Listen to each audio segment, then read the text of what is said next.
Hey everyone, this is Prince Watercress, and welcome back to another third-party content-matching episode of Let's Play Super Mario World. Seriously, in the last episode we completed all of Valley of Bowser, and now it's time to take on the castle and face the Koopa Meister himself, Bowser. Since last time, I got back to 99 lives and I topped up a top secret area. The flower and cable prove useful in these rooms. You have to go through one of 4 rooms, and then you have to go through another one of 4 rooms. I'm gonna name off all the rooms. Number 1, codename Crush. Number 2, codename Fence. Number 3, codename Maze. Number 4, codename Jump. I'll play through all these in the post-game, and I also gave these rooms code names so that I could put a word to a room and realize what I'm supposed to do when I go in. Let's start with number 2, which is Fence. And this is all you're doing. Punching Koopas and avoiding Potaboos that bounce around at 45-degree angles. That's basically it. You could get a 1-up just by bopping all these guys on the head while still on the fence, but I'm already at 99. Anyway, number 5, codename Impale. Number 6, codename Swim. Number 7, codename Statue. Number 8, codename Chucks. Impale sounds kind of fun! Let's do Impale! There's a trick to it, though. Watch the 3rd spike, which is all the way to the right. Now!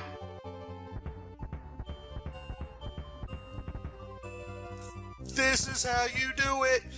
Anyway... hit this block, you have light. Regardless of how you get through both sections, you'll end up here in the end. And you have 2 new enemies here. The first one is the Ninja from Super Mario Bros. 2J, aka Doki Doki Panic. And the second one are these Mecha Koopas. Apparently these things... well, I thought they were going to face me, but... well, if you stamp on them once, they will crumple up like that. You can't really kill them this way. You can jump on them, but you can actually toss them into enemies. These guys will follow you, by the way. As for the ninjas, you just jump up and down like they do in Super Mario Bros. 2. AKA Doki Doki Panic, aka Super Mario USA. And now, as soon as we go through this set of big red doors, it's time to face Bowser himself. And this guy's just gonna go back and forth like a pendulum for his first phase. He will stop and toss 2 Magic Koopas up. You want to jump on one once and then throw one into the air so that it lands on Bowser's head.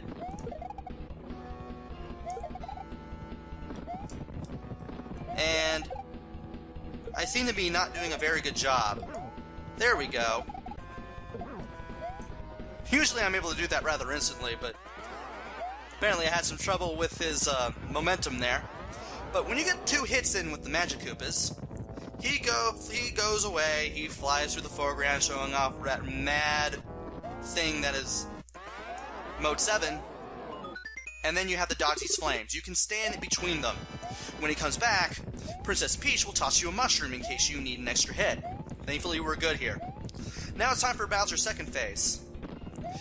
He will stop, turn upside down, and shoot out this iron, large, black ball thing that rolls towards you. You can spin jump off of it, but don't hold the button down and go up there. Bowser can push you around, but you don't want to go into the propeller because that will hurt you. After 2 balls, he will throw 2 Magic Koopas up. Thankfully, he follows you this time around, so it's really easy to anticipate where he's going to go, and it's a lot easier to toss the Magic Koopas at him. And now it's time for more flame dodging.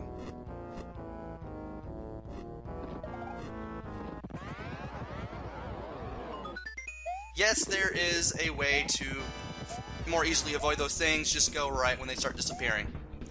And for the third phase, Bowser will try to crush you with his little flying machine. I'm beginning to think that Nintendo took this from Eggman, or Dr. Robotnik, or whatever it is you want to call him.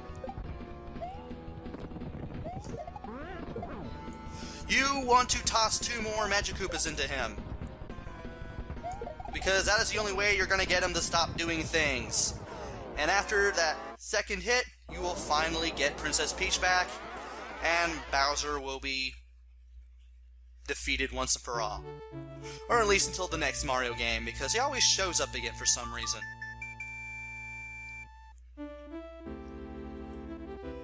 And after this, you get the ending sequence.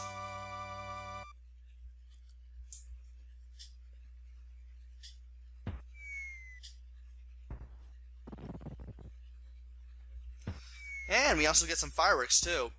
The text before the ending in the Game Boy Advance version is a little more spaced out. Then again, I've only beat it on GBA once, so my memory of that may be hazy. After one last large heart-shaped firework, we finally get to see the credits. And we also get to see the backgrounds of the areas that we've been through throughout the game. And of course we have Yoshi. The character that beat the game, the character to beat Bowser, will be in the credits. And only that character alone in the Super Nintendo version. In GBA, because you don't have a 2-player mode, which is actually kind of a letdown, that would be cool if you could do that in GBA, Mario will be in the front, Luigi will be in the back behind the 7 eggs.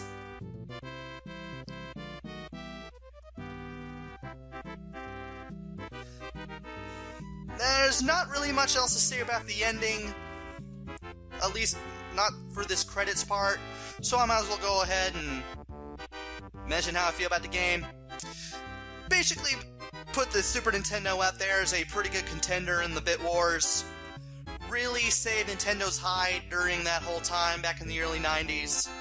Back when Genesis was eating into Nintendo's profits with the Genesis.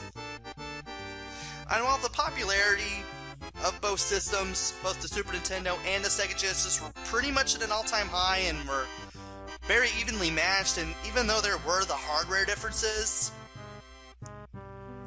Super Nintendo came out on top in the end. Though there are some merits that the Sega Genesis has, such as the sound chip. I know some people hate it, but it's actually really nice.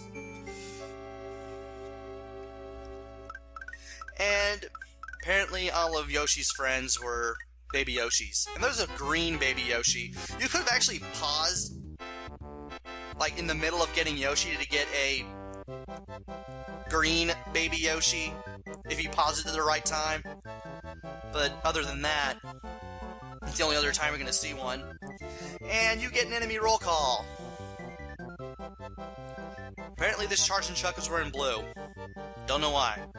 As I was saying, Super Mario World, now that I've actually stopped talking about the two systems,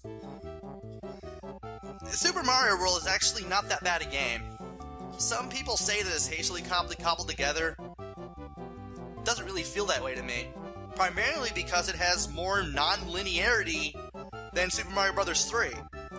You can go back to worlds you were previously in, for starters, just so you can stock up on lives and stock up on power-ups if you needed to. I mean, I was using Top Secret Area a couple times in this playthrough, and if you need Yoshi, you can go ahead and go to an earlier area too, to do that. And if you actually like a level and you've completed it, you can play it anytime you want. It's not like Super Mario Bros. 3, where once you complete a world, you don't get to see it again. And you can't go back to it for power-ups either, or lives, or whatever you need. Also, a rare Dry Bones and a rare Bony Beetle with blue shoes instead of red.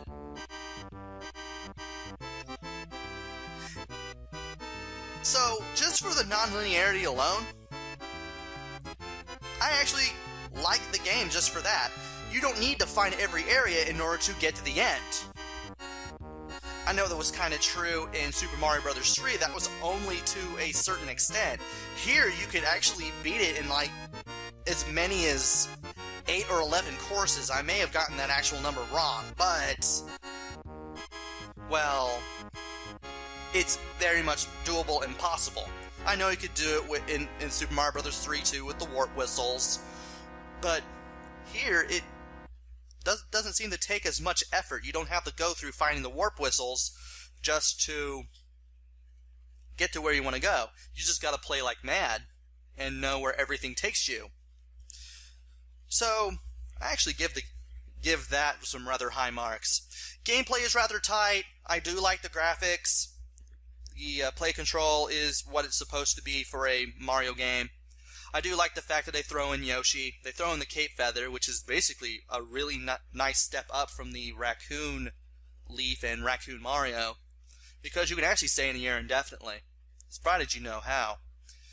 And music and sound is definitely a selling point, not only for this game, but also for the system itself.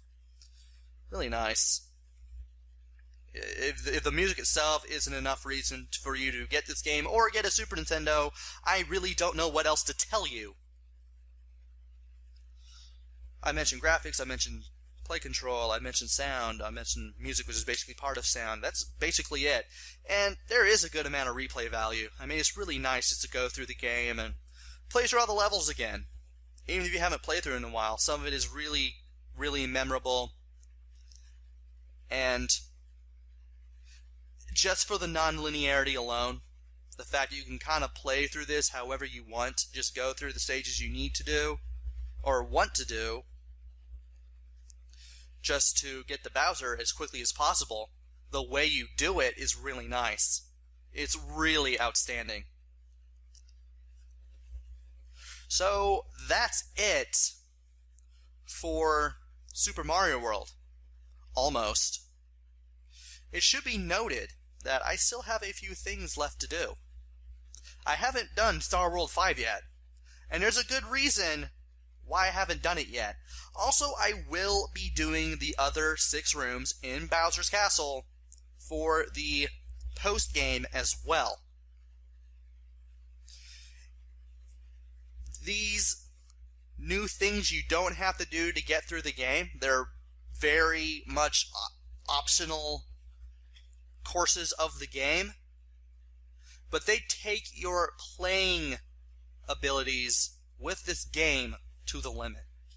It's not like Super Kaizo World or anything, but it is definitely harder than the usual 7 worlds and what they throw out at you. And I will definitely be doing those later. So, it's not over yet, folks. You guys will want to stay tuned for the next video, where I start taking care of the post-game stuff. Until then, this is Prince Watercress. Take care, stay safe, and thanks for watching!